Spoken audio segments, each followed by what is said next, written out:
Bonjour à tous. Aujourd'hui, on se retrouve pour notre culte. C'est la première fois qu'on le fait comme ça, tout connecté. Les circonstances nous obligent de le faire de cette manière-là, mais en même temps, ça va être un moment avant tout à la gloire de Jésus-Christ. Notre souhait, c'est que pendant ce temps où vous êtes chez vous, devant cet écran, votre cœur soit transporté dans la louange, dans l'adoration et dans l'exaltation de Jésus-Christ, notre Seigneur et notre Sauveur. Aujourd'hui, il y a l'équipe de Pierre qui va nous conduire dans la louange et donc je vous invite à participer là où vous êtes, à chanter fort, à crier la gloire de Dieu, à proclamer ses merveilles. Et ensuite, c'est notre frère John qui va continuer le message sur la vie d'Étienne et il va clôturer justement ce temps-là. Je vous invite pendant ce temps aussi à réfléchir peut-être à des sujets de prière. Et si vous avez des sujets de prière que vous voulez partager pour qu'en Église, chacun chez soi, on puisse prier pour ces sujets, vous pourrez les envoyer à l'adresse email qui sera en description de cette vidéo pour qu'on puisse, pendant cette semaine, continuer de prier. Parce qu'en fait, le plus gros défi qu'on a en ce moment avec le coronavirus, c'est pas tant la maladie, mais c'est surtout notre fraternité, de continuer à rester proches les uns des autres malgré le fait qu'on ne peut plus se voir comme on le souhaite le faire. Et par la prière, par ce lien de l'esprit, justement, on pourra le faire. Donc, bon culte à chacun, que le Seigneur vous bénisse, et on se voit à la fin du culte. Romains au chapitre 5, versets 6 à 11 nous dit « En effet, alors que nous étions encore sans force, Christ est mort pour nous, pour des pécheurs au moment fixé. À peine mourrait-on pour un juste, peut-être accepterait-on de mourir pour quelqu'un de bien. Mais voici comment Dieu prouve son amour envers nous. Alors que nous étions encore des pécheurs, Christ est mort pour nous. Puisque nous sommes maintenant considérés comme justes grâce à son sang, nous serons à bien plus forte raison sauvés par lui de la colère de Dieu. En effet, si nous avons été réconciliés avec Dieu grâce à la mort de son Fils lorsque nous étions ses ennemis, nous serons à bien plus forte raison sauvés par sa vie maintenant que nous sommes réconciliés. Bien plus, nous plaçons notre fierté en Dieu par notre Seigneur Jésus-Christ, par qui maintenant nous avons reçu la réconciliation. Père, merci pour tout l'amour que tu déverses en nous. Merci parce qu'il s'est aussi traduit par la mort de ton Fils à la croix, afin de nous rendre justes devant toi et de nous savoir racheter.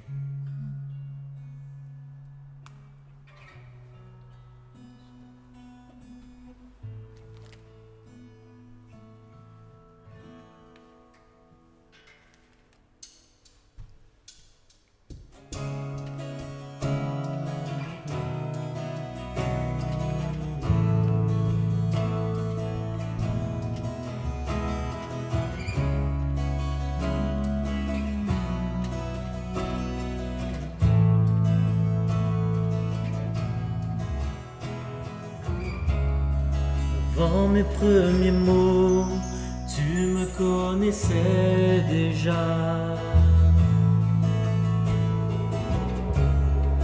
Oui, tu es si bon envers moi.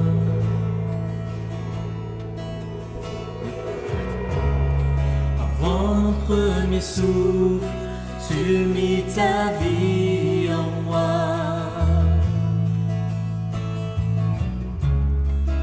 Oui, tu es si tendre envers moi. Avant mes premiers mots. Avant mes premiers mots, tu me connaissais déjà. Oui, tu es si bon envers moi.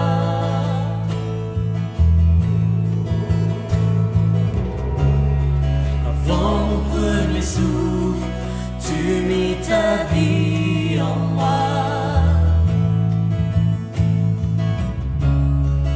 Oui, tu es si tendre envers moi. Oh, l'amour en versant extravagant, infini de Dieu, sans faiblir, il me cherche, il me poursuit, me ramène à lui.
tu me cherches.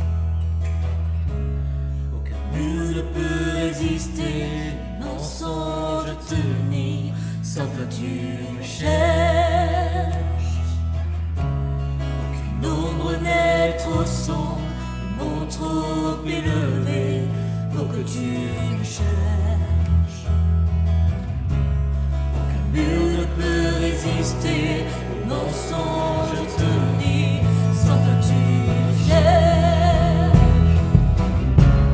Aucune ombre n'est trop sombre, mon trop élevé, pour que tu me cherches. Aucun mur ne peut résister, le mensonge te nie, sans toi tu me cherches. Aucune ombre n'est trop sombre, mon trop élevé, pour que tu me cherches.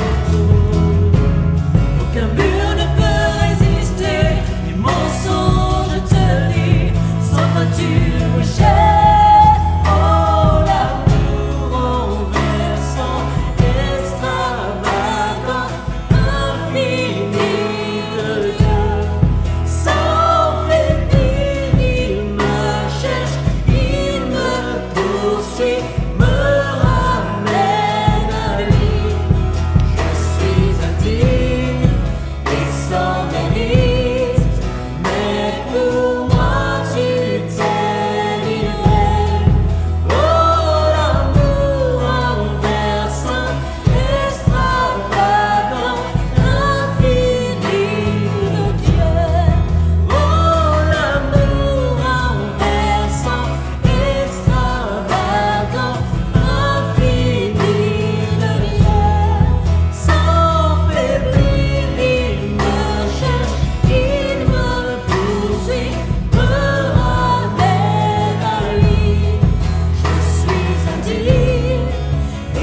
sacrifice parfait.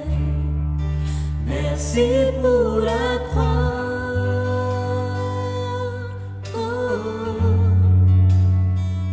Pour ton amour si grand et vrai.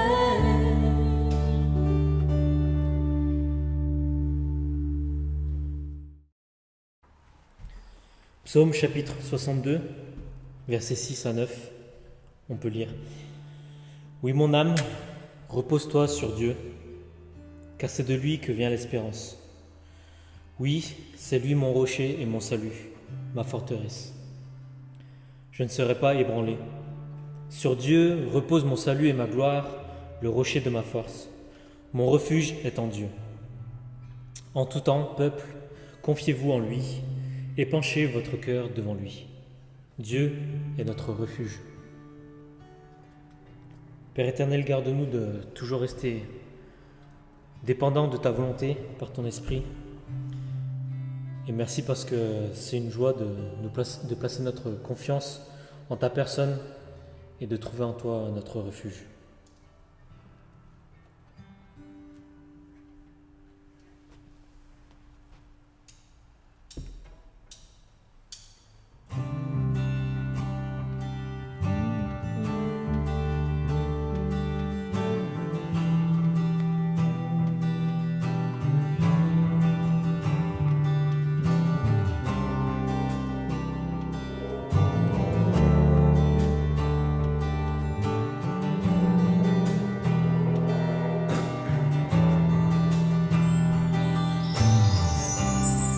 Oui, nous voulons être un peuple embrasé, l'église que ton cœur attend.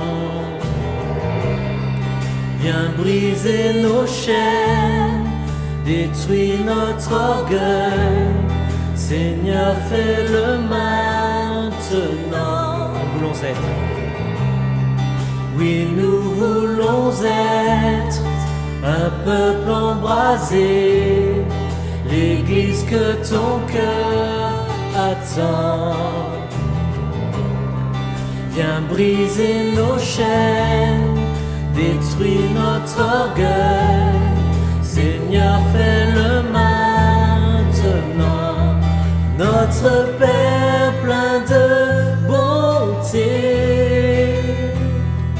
nos cœurs à toi s'abandonnent. Pour ce monde que tu as tant aimé, Seigneur, voici nos couronnes. Esprit de Dieu, Esprit de Dieu vivant, souffle du nord, souffle du sud, souffle de l'est, souffle de l'ouest, Esprit de Dieu,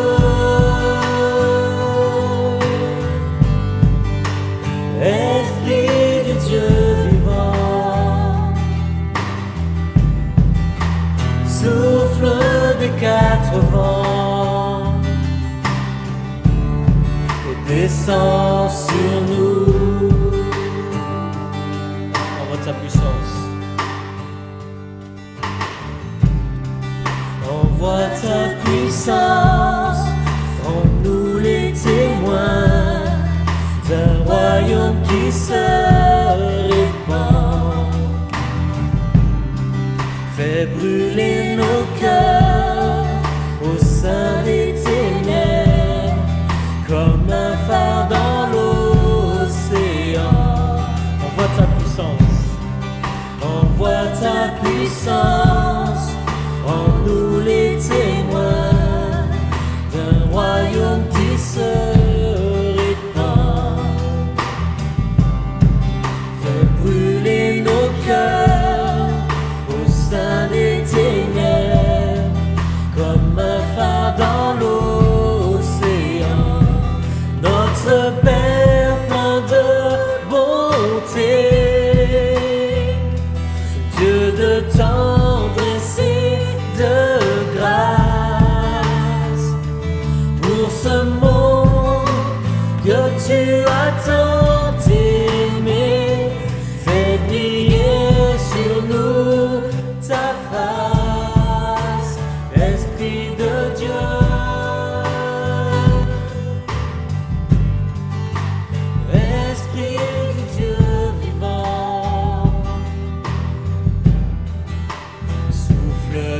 nord, souffle du sud, souffle de l'est, souffle de l'ouest, Esprit de Dieu.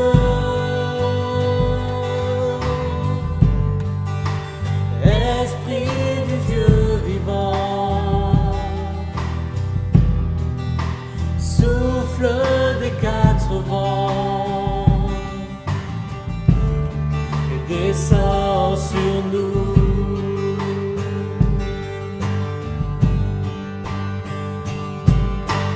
Que ton règne vienne.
tu es ma force, ma consolation, une lampe devant mes pas. Ta voix a triomphé de l'ouragan, emporté le combat. Tu m'offres chaque jour ton infaillible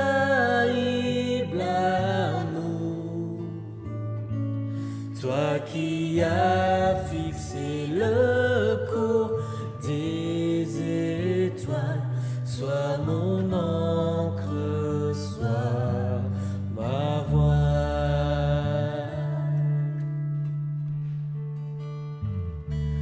Tu étends mes ailes pour toucher les cieux, protégé par ta main. Ta grâce m'appelle à lever les yeux et suivre ton chemin. Tu m'offres chaque jour ton infaillible amour, toi qui as fixé le cours des étoiles. Sois mon encre, sois ma voix.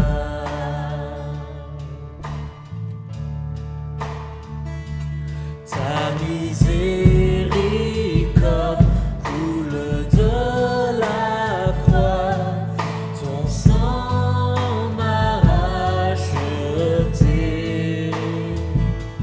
Tout ce que je suis me vient de toi, sans fin je te louerai.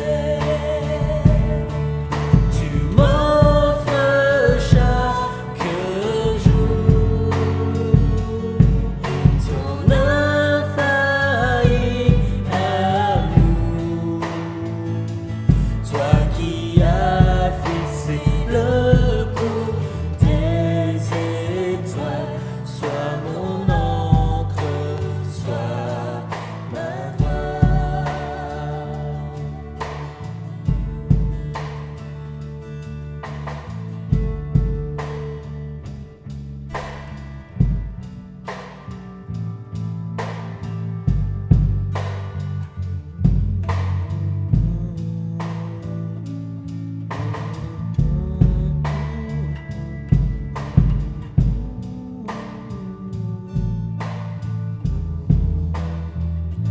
Tu m'offres chaque jour. Tu m'offres chaque jour ton infaillible amour, toi qui as fixé le cours des étoiles. Sois mon encre, sois ma voix. Toi qui as fixé le cours des étoiles. Sois mon encre, sois ma voix.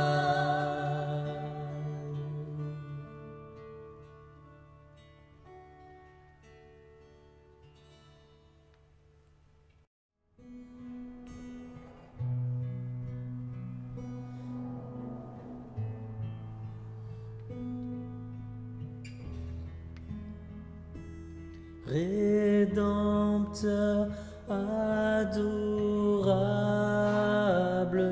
sur la croix attaché, traité comme un coupable, brisé pour mon péché. grâce suprême, ta douleur, ton tourment me disent, vois, je t'aime, j'ai pris ton châtiment.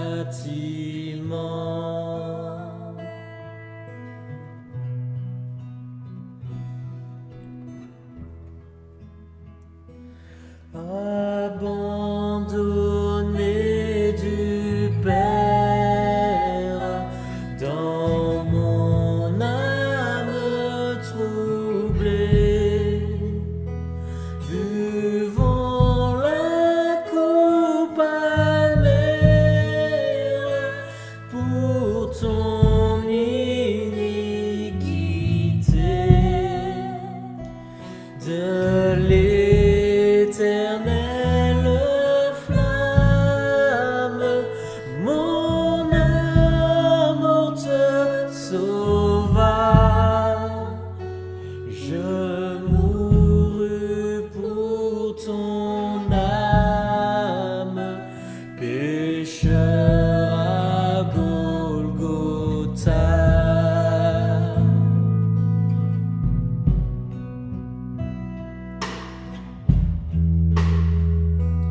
Le sang de mes blessures, ma couronne de roi, toutes ces meurtrissures, comprends-le, c'est pour toi. J'ai subi ta souffrance, j'ai porté ta longueur,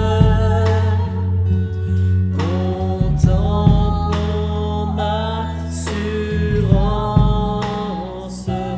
ton grand libérateur.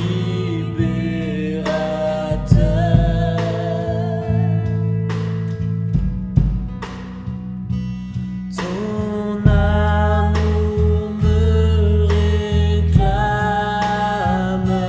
me voici, cher sauveur. Prends mon corps et mon âme pour prix de ta douleur. Oui, mon âme ravie, désormais ne veut plus que vivre de ta vie à ta gloire, ô Jésus.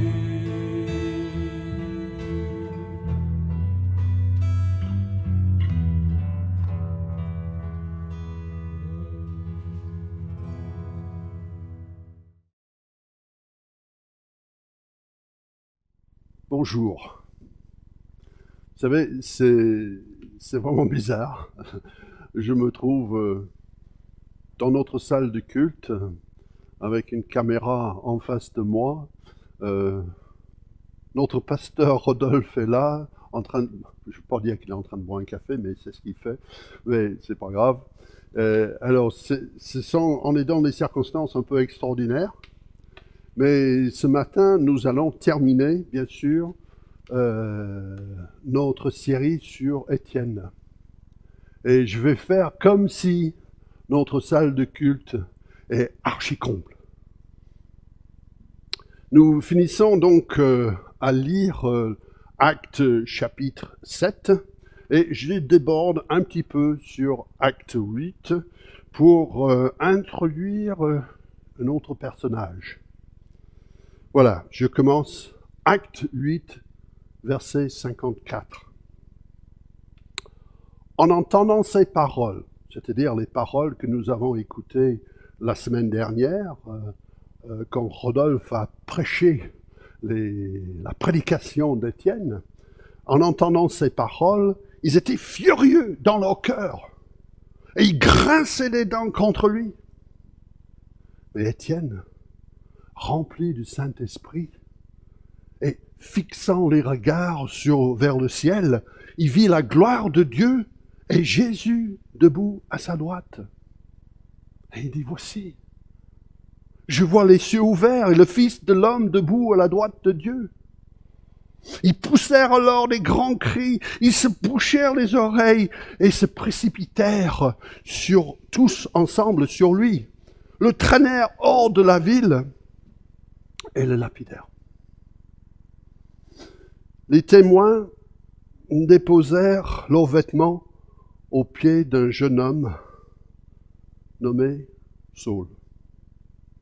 Et ils lapidaient Étienne, qui priait et disait, « Seigneur Jésus, reçois mon esprit. » Puis, il s'est mis à genoux. Il s'écria d'une voix forte, « Seigneur, ne leur impute pas ce péché. » Et après ces paroles, il s'endormit. Saul avait approuvé le meurtre d'Étienne. Il y a eu ce jour-là une grande persécution contre l'Église à Jérusalem. Et tous, excepté les apôtres, se dispersèrent dans les contrées de la Judée et de la Samarie. Les hommes pieux ensevelirent Étienne et le pleurèrent à grand bruit. Saul, de son côté, ravageait l'Église, pénétrant dans les maisons, et en arrachait hommes et femmes et les jetait en prison.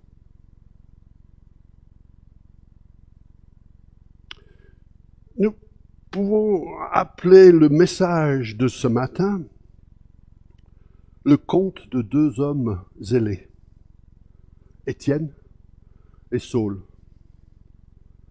Au moment où nous les rencontrons, l'un était rempli de l'Esprit Saint et l'autre rempli de l'esprit de religiosité et de haine. Étienne, zélé pour le Seigneur, et comme nous avons vu précédemment, un pilier de l'Église naissante à Jérusalem, plein de foi et de l'Esprit Saint, doué de puissance et de sagesse, accomplissant des miracles et un orateur inspiré. Saul, zélé pour la religion qui tue, approuvant le meurtre d'Étienne, ravageait l'Église, persécutant hommes et femmes en les arrachant de leur maison pour les jeter en prison. Quel contraste entre les deux hommes. L'un, Étienne, à la fin de sa route sur la terre, et il le savait. L'autre, Saul de Tarse, au début de sa route avec Jésus, et il ne le savait pas. Regardons ensemble les derniers pas d'Étienne sur sa route terrestre. C'est le seul martyr raconté avec autant de détails dans le Nouveau Testament, hormis bien sûr la crucifixion de notre Sauveur. Et quelle perte pour l'Église naissante de Jérusalem. Étienne était dans la force de l'âge quand il leur fut arraché, loin d'avoir fait son temps, efficace dans son ministère de diacre et d'évangéliste. Ô combien heureux serions-nous de compter Étienne parmi nos membres, et nous pouvons imaginer leur perte. Mais ce matin, nous allons voir comment Étienne accomplit plus à travers son martyre que pendant sa vie. Bien sûr, il y avait des martyrs avant Étienne, sous l'Ancienne Alliance. Les prophètes et autres qui furent lapidés, sciés, torturés, ceux dont le monde n'était pas digne. Vous voyez la liste en Hébreux 11. Mais Étienne, cet homme plein de foi et de Saint-Esprit, était le premier martyr de l'ère chrétienne.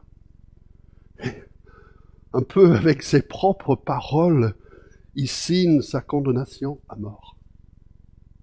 Enfin, les autorités avaient un membre de cette nouvelle secte qui était ouvertement coupable, selon eux, de blasphème contre les deux piliers de leur religion. La loi de Moïse, ou plutôt leur interprétation de la loi de Moïse, et le lieu saint, le temple. Tu ne peux pas limiter Dieu, l'enfermer ou essayer de le contenir dans un bâtiment fait de mains d'hommes. C'est une erreur majeure d'appeler ce lieu où nous sommes, où vous êtes, aujourd'hui la maison de Dieu. Cela fausse notre concept de l'éternel, car le ciel est son trône et la terre son marchepied. Bientôt, si vous êtes membre de l'Église ou si vous voulez devenir membre de l'Église, vous allez recevoir un petit livret appelé livret du membre. Cela fait quelque temps que le Conseil travaille sur ce projet qui retrace un peu l'historique de l'Assemblée, notre vision, ce que nous croyons et ce que c'est d'être membre de l'Assemblée. Dans un des avant-projets, j'ai fait l'erreur de parler de 35 rue Denis Épitalon comme la maison de Dieu. Isabelle Laurent a lu le texte et me l'a signalé à juste titre que Dieu n'habite pas dans les temples faits de main d'homme, citant directement Étienne. J'étais en train de tomber dans le piège de vouloir enfermer Dieu dans cette ancienne usine. Merci, Isabelle, de m'avoir éclairé. J'ai fait la même erreur que les membres de la synagogue de Jérusalem. Vouloir faire un petit paquet et enfermer Dieu. Impossible. Et quel blasphème. Si nous pensons que Dieu réside dans un lieu ou dans un autre, on peut penser que en dehors de ce lieu, nous sommes libres de faire un peu comme on veut, car Dieu ne voit pas. Un petit garçon admettait à ses parents qu'il avait poussé son frère dans un tas d'orties. Mais il disait, c'est pas grave, parce que Jésus ne l'a pas vu. Mettre l'Éternel dans une boîte, c'est comme si on essayait de tenir Dieu là où nous voudrions qu'il soit. La question que nous devons poser plutôt, c'est est-ce que Dieu, le 3 fois saint, me tient moi là où lui voudrait que je sois? Après qu'Étienne les accuse de vouloir enfermer Dieu dans une boîte et de rebeller contre ses propres lois, les sacrificateurs et responsables de la synagogue perdent complètement leur dignité. Ils sont tellement furieux contre ce jeune arriviste qui grince les dents, montrant leur colère et contrariété comme des chiens. Quel contraste entre les ténèbres de l'enfer et la lumière du ciel. Quel contraste entre leur sang chaud, l'emportement, délire et frénésie et le sang-froid, l'assurance et calme d'Étienne. Ils criaient leur indignation contre les arguments auxquels ils n'avaient pas de réponse. Ils ne pouvaient rien dire d'intelligible ni d'intelligent. Alors ils poussèrent des cris de bêtes. Leur réaction est tellement violente et furieuse qu'ils ne suivirent pas la procédure judiciaire de la loi de Moïse. Ils ne présentèrent pas non plus le cas devant Ponce Pilate, comme ils avaient fait quelque temps auparavant avec Jésus. Car sous les Romains, les Juifs n'avaient pas le droit de mettre à mort des criminels. Non, c'est pas une exécution judiciaire, mais un lynchage. L'hostilité contre les enfants de Dieu ont fait des bêtes des hommes. Alors que, dans toute cette tumulte, Étienne, calme et assuré, avec son visage d'ange, une vision merveilleuse, et dit, « Attendez, je vois les cieux ouverts et le Fils de l'homme à la droite de Dieu. » La gueule de la mort se prêtait à fermer sur la vie de notre frère Étienne. Et lui, que voit-il? Une fenêtre qui s'ouvre en grand vers les cieux, vers le trône de grâce, vers le Fils de l'homme qui a vaincu la mort. La mort a été engloutie dans la victoire. Ô mort, où est ta victoire? Ô mort, où est ton aiguillon? Mais c'était là le bouquet final pour ces accusateurs qui ne veulent plus entendre parler. Ils bouchent leurs oreilles et le traînent en dehors de la ville pour le lapider. Ils auraient dû prendre garde contre celui qui avait une telle vision de Dieu et du ciel et de Jésus dans sa gloire. Mais non. Et tout comme Jésus était crucifié en dehors de la ville,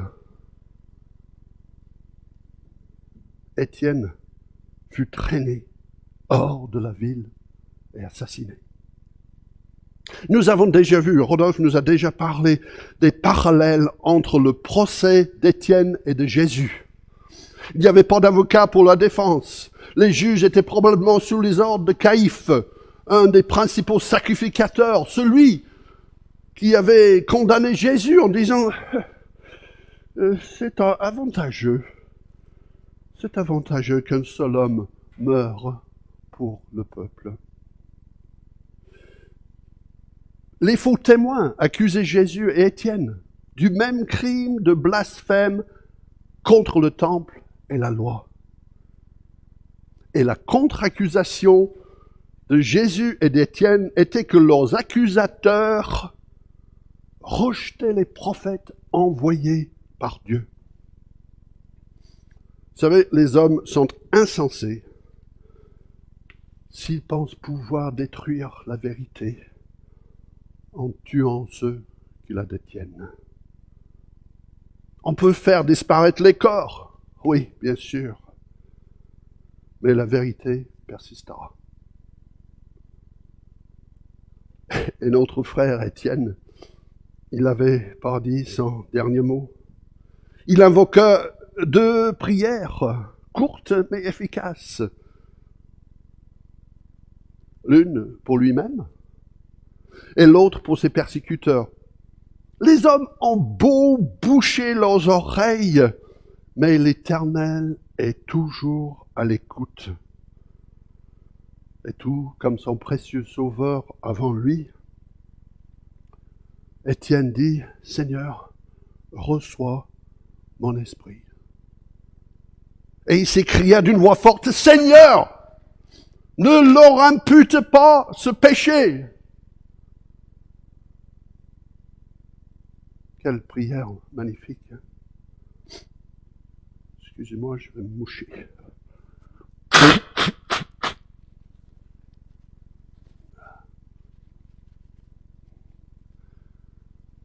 Quelle prière magnifique qui est en fait dit et redit à travers les siècles et se trouve encore sur les lèvres de nos frères et sœurs persécutés aujourd'hui. Dernièrement, j'ai reçu un courriel d'une ONG un peu comme Porte Ouverte qui s'appelle Barnabas Fund et qui parle d'un petit groupe de réfugiés chrétiens appartenant à l'ethnie des Rohingyas. Vous avez sûrement entendu parler des Rohingyas, peuplade persécutée par les Birmans en Myanmar, et leur exode vers la vers la Bangladesh. Nous avons entendu parler des Rohingyas musulmans, mais je ne savais pas qu'il y avait également des Rohingyas chrétiennes. Ce petit groupe, une minorité au sein d'une minorité, qui avait fui la persécution des militaires au Myanmar avec leurs voisins musulmans. Et maintenant, ils doivent faire face à la persécution venant des membres de leur propre ethnie. À la fin janvier, un groupe de Rohingyas musulmans extrémistes ont attaqué des Rohingyas chrétiennes. Les persécutés sont devenus des persécuteurs. Une personne a été portée disparue, mort certainement. 12 sont sévèrement blessés dans les enfants. Un pasteur Rohingya avait repris les mêmes paroles qu'Étienne. Seigneur, ne leur impute pas ce péché. Oh, combien de fois, Seigneur, devons-nous entendre ces paroles avant ton retour. Alors il précipite Étienne d'une falaise et lance des pierres sur lui. Un mort horrible de souffrance. Mais le texte dit qu'Étienne s'endort simplement.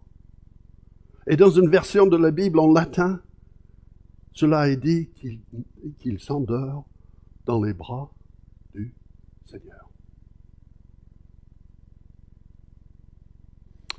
Un de mes compatriotes, Charles Spurgeon, disait que le visage d'Étienne rayonnait de joie inexprimable. Et ce n'était pas le visage de quelqu'un qu'on précipite vers l'échafaud, mais quelqu'un le jour de ses noces. Alors, comment Étienne pouvait-il accomplir plus par sa mort que par sa vie? Premièrement, Dieu utilise la persécution pour disséminer l'Évangile. La première vague de persécution prend sa naissance le jour de la mort d'Étienne. Ce jour-là, le jour de sa mort, une grande persécution contre l'Église de Jérusalem démarre. Donc, en quelque sorte, c'est déclenché par Étienne. C'était sa faute. J'imagine certains membres de l'Église dire « Bien gentil notre Étienne, là, mais il aurait dû rester tranquille à s'occuper des veuves et orphelins comme un bon diacre, plutôt que de s'attaquer aux membres de la synagogue. Hein. On ne serait pas en train de faire nos valises pour aller Dieu sait où. Samarie? Tu dis Samarie? Oh, je ne veux pas aller en Samarie. Hein. Ils sont bizarres là-bas. C'est purement mon imagination. Croyez-moi, c'est pas la parole de Dieu. Et car plutôt que de blâmer Étienne, plutôt que le blâmer, il fut honoré, lamenté et pleuré à grand bruit par ses frères et sœurs. Mais en fait, là, derrière, Dieu est à l'œuvre. Il est à l'œuvre pour construire son royaume. Il transforme nos faiblesses, nos apparentes défaites et échecs en force pour sa gloire. Et lui seul est glorifié. Acte 1, Jésus dit à ses disciples, « Vous recevrez une puissance, le Saint-Esprit, survenant sur vous, et vous serez mes témoins à Jérusalem. Non, ça va un petit peu plus loin que ça. À Jérusalem, en Judée et dans la Samarie. Et encore plus loin, jusqu'aux extrémités de la terre. Que lit-on quelques chapitres plus tard? La grande persécution disperse les chrétiens. Où? En Judée et en Samarie.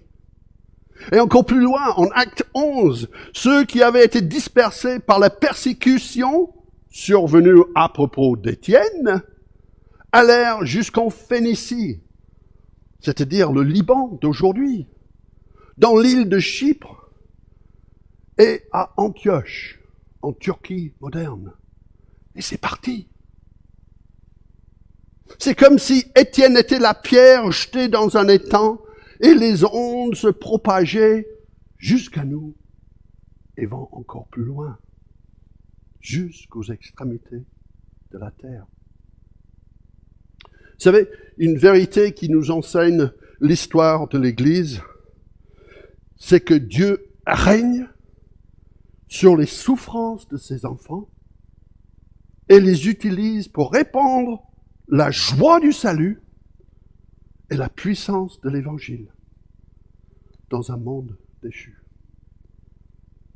Encore aujourd'hui, des exemples sont légion. Juste un au hasard. Un pasteur bulgare fut emprisonné injustement par le régime communiste. Pendant son incarcération, il parlait de Christ tout autour de lui. Et à sa sortie, il écrivit « Aussi bien les prisonniers que les gardiens de prison posaient de nombreuses questions. Et en fin de compte, notre ministère avait porté plus de fruits en prison qu'à l'Église. Dieu était mieux servi par notre incarcération que si nous étions libres. Il y a quelques mois, pour le culte porte ouverte, nous avons prié pour 9 chrétiens iraniens condamnés à des peines de prison. Vous ne le savez peut-être pas, mais il y a une véritable explosion de l'Église de Christ en Iran, avec une croissance de presque 20% par an parmi les chrétiens évangéliques, contre à peine 3% mondialement. L'Iran est en tête de liste pour la croissance de l'Église selon Operation World. Plus d'Iraniens sont convertis dans les 20 dernières années qu'en les 1300 années précédentes depuis l'arrivée d'Islam dans le pays. Pourquoi? Les gens, surtout les jeunes, sont désenchantés avec l'islam. Et il y a la persécution. D'après un père de l'Église au IIe siècle, Tertullien, le sang des martyrs est semence de chrétiens. Et c'est encore vrai aujourd'hui. Un des responsables de l'Église en Iran dans les années 1990, Mehdi Dibaj, devant le tribunal qu'il avait condamné à mort pour apostasie, disait « Je préfère que le monde entier soit contre moi et d'avoir la certitude que le Tout-Puissant est avec moi. » Les gens peuvent m'appeler apostat, mais je sais que j'ai l'approbation de l'Éternel, le Dieu de gloire. Tout comme Étienne. Deuxièmement, les pires ennemis deviennent les meilleurs amis. Passons un moment avec le deuxième homme zélé, Saul de Tarse. Juste un point de clarification, Paul n'est pas le nom chrétien donné à Saul à sa conversion. Saul était son nom en hébreu et Paul son nom en grec, tout simplement. Et les deux veulent dire petit. Alors Saul, un étudiant en théologie, quelqu'un qui faisait un point d'honneur de suivre la loi à la lettre, circoncis le 8e jour, de la race d'Israël, de la tribu de Benjamin, hébreu né d'hébreu, contre la loi, pharisien, contre zèle, persécuteur de l'Église, irréprochable à l'égard de la justice de la loi. Ce sont ses propres mots. Saul avait construit sa religion sur les piliers, la loi de Moïse, interprétée par les pharisiens, et le lieu saint, le temple. Il ne pouvait pas accepter la rivalité et la menace de cette nouvelle secte de miséricorde et de grâce. Il était fanatiquement antichrétien, partisan farouche de la cause de Dieu, de la justice et de la loi. Le premier missionnaire antichrétien, un extrémiste, hors pair. Il y en a eu beaucoup depuis, mais lui, c'était le premier. Mais là, je pense que sa rencontre avec Étienne avait commencé à ouvrir des brèches dans les piliers de sa religion faite des mains d'hommes. Saul n'avait jamais vu quelqu'un comme Étienne, avec son visage comme celui d'un ange, donnant des cours bibliques à tous ces rabbins et docteurs de la loi. Et en réponse à leurs cris de rage et grincement de dents, Étienne, lui, rempli du Saint-Esprit, voyait la gloire de Dieu et Jésus debout à sa droite. Saul avait jamais rien vu de pareil. Il voyait mourir ce jeune homme. Mais c'était pas la mort, c'était la vie. Il criait, c'est pas possible! Jésus est mort! Mais il voyait de ses propres yeux qu'Étienne était en paix et qu'il avait trouvé la route vers le ciel que lui, Saul, désirait tant. Saul grinçait les dents et hurlait avec les autres. Mais il ne pouvait pas se boucher les oreilles ni lancer des pierres, car il avait des mains pleines de vêtements. Et il est fort probable, sûr même, qu'il a entendu la prière d'Étienne. Seigneur, ne leur impute pas ce péché. Comment peut-il dire ça? De quel droit? Saul voit dans Étienne la figure même du Juif qui a trahi la foi d'Israël, bâti sur la loi de Moïse et le lieu saint du temple. Alors jusqu'à ce que l'achève la dernière pierre et qu'Étienne à genoux expire, tout en priant pour ses persécuteurs, il le surveilla pour s'assurer que l'honneur de Dieu soit vengé. Mais là, il y a un très grand mais. Augustin d'Hippone, au IIIe siècle, disait « Sans la prière d'Étienne, on n'aura pas les prédications de Saul. » Je répète, sans la prière d'Étienne, on n'aura pas les prédications de Saul. Non, c'est pas là que Saul fut converti, non, c'est plus tard par l'intervention divine sur la route de Damas. Mais les graines furent semées. C'est peut-être là qu'il a commencé à résister à Dieu, à regamber contre les aiguillons, à résister à la voix de sa conscience qui semait les doutes dans sa tête. Peut-être cette nouvelle doctrine de miséricorde et de grâce était la bonne voie, après tout. Mais psychologiquement, il ne pouvait pas, il ne voulait pas l'accepter.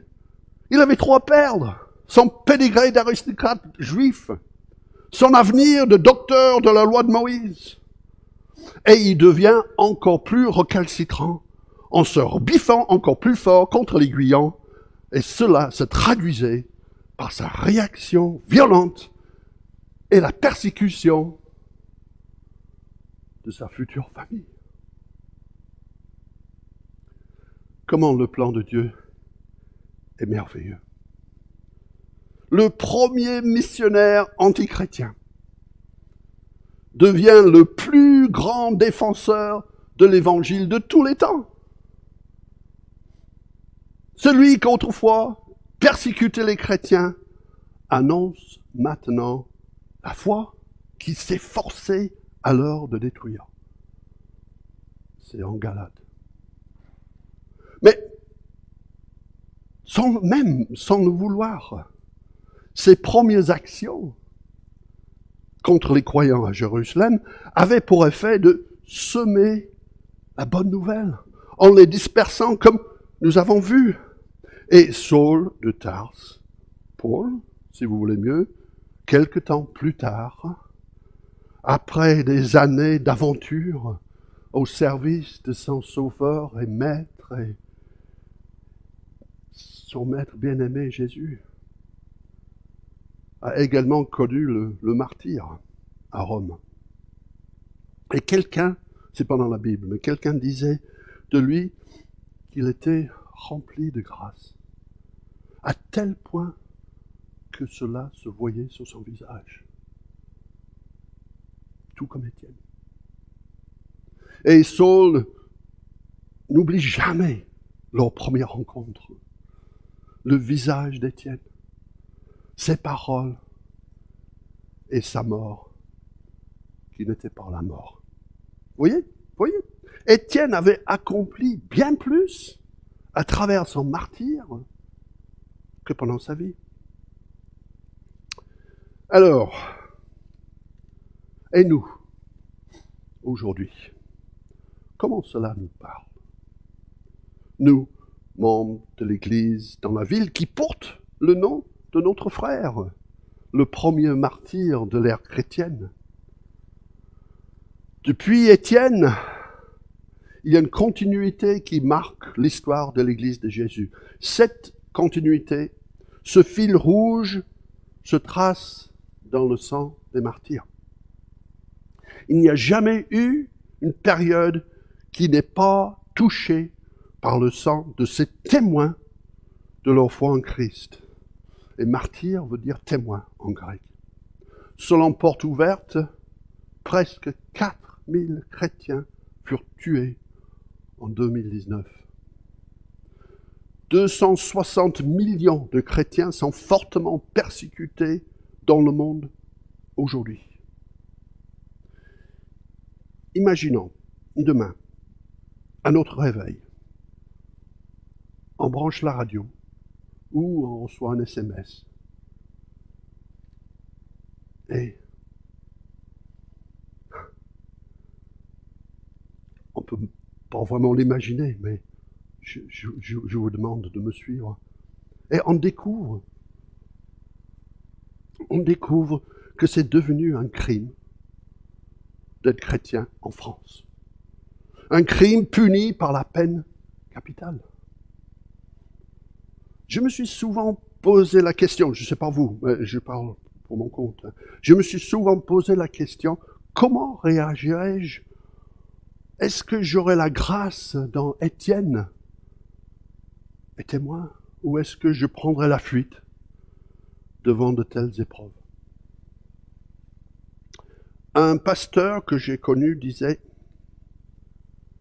si tu restes fidèle dans les épreuves mineures que nous rencontrons tous dans notre quotidien, tel le ridicule, moquerie, si tu restes juste et ancré en Jésus dans ces irritations mineures, le Seigneur te donnera la grâce nécessaire pour faire face au moment des épreuves plus difficiles. Si jamais cela devrait arriver. Quelle parole sage. Vous savez, les chrétiens, nous ne sommes pas tous appelés à passer par le martyre au point d'être lapidés, comme Étienne. Et le martyre non plus n'est pas quelque chose que nous devons rechercher délibérément, de façon masochiste et malsaine. Mais si nous sommes enfants du Très-Haut, nous sommes tous, comme Étienne, appelés à être témoins, à rendre témoignage de la valeur du Christ de diverses manières, par nos vies et aussi par nos morts. Nous sommes témoins d'un autre monde, d'un monde meilleur. Et notre témoignage coûte car c'est un combat en faveur de l'Évangile. Et dans les combats, il y a des victimes. Cela a coûté à Étienne et à Saul ou à Paul, aux pasteurs bulgares, à nos frères et sœurs Rohingyas, en Iran. Pourquoi cela ne coûterait-il pas? Et le fait que cela coûte est un peu une marque de l'authenticité du combat que nous menons. Donc, ne soyez pas étonnés s'il y a quelques coups par-ci, par-là. Et n'oubliez pas, comme j'ai déjà dit, Dieu règne sur les souffrances de ses enfants et les utilise pour répandre la joie du salut et la puissance de l'Évangile dans un monde déchu. Pour terminer, voici les paroles d'un autre frère persécuté, en prison actuellement en Chine, le pasteur Wang Yi. Souvenez-vous de sa déclaration de désobéissance fidèle. Il disait ceci: le but derrière tous les efforts de l'Église est de témoigner au monde de notre Christ. Proclamer le royaume des cieux au milieu des royaumes de ce monde. Témoigner de la vie céleste et éternelle qui va au-delà de cette vie terrestre passagère. Le royaume de Dieu, où la mort est vaincue. Alléluia.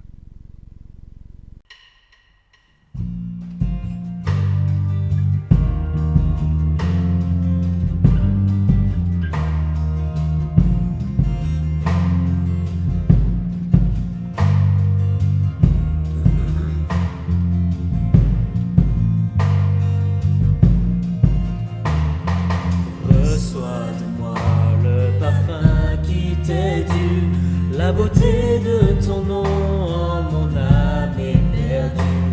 Je veux n'être qu'à toi.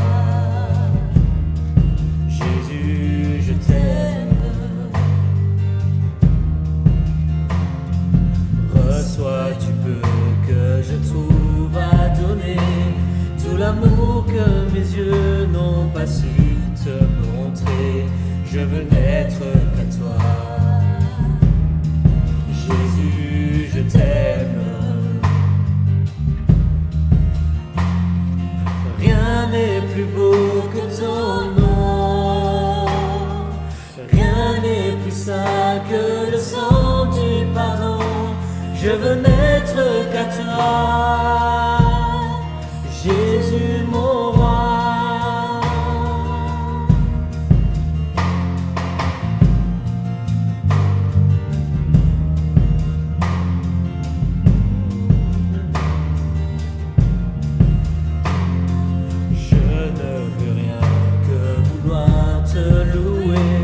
Adorer ton saint nom et ta fidélité.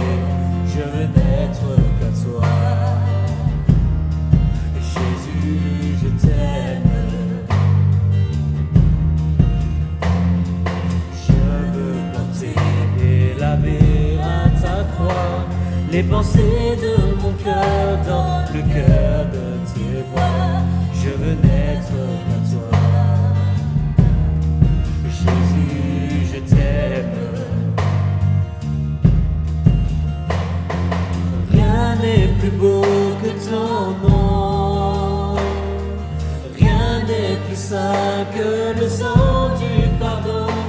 Je veux n'être qu'à toi, Jésus mon roi. Rien n'est plus beau que ton nom, rien n'est plus saint que le sang du pardon.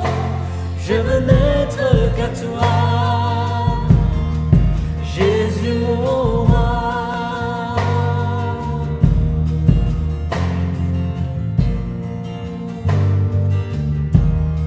Jésus mon roi.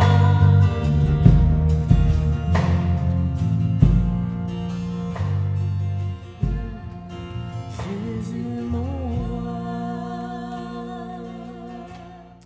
Voilà, ça y est, on arrive à la fin de notre culte. C'était un moment béni. On a été heureux, nous, de le préparer pendant cette semaine pour vous apporter ça comme un cadeau, mais surtout pour l'apporter à notre Dieu.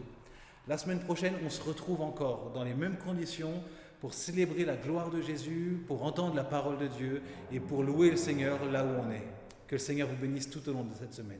Amen.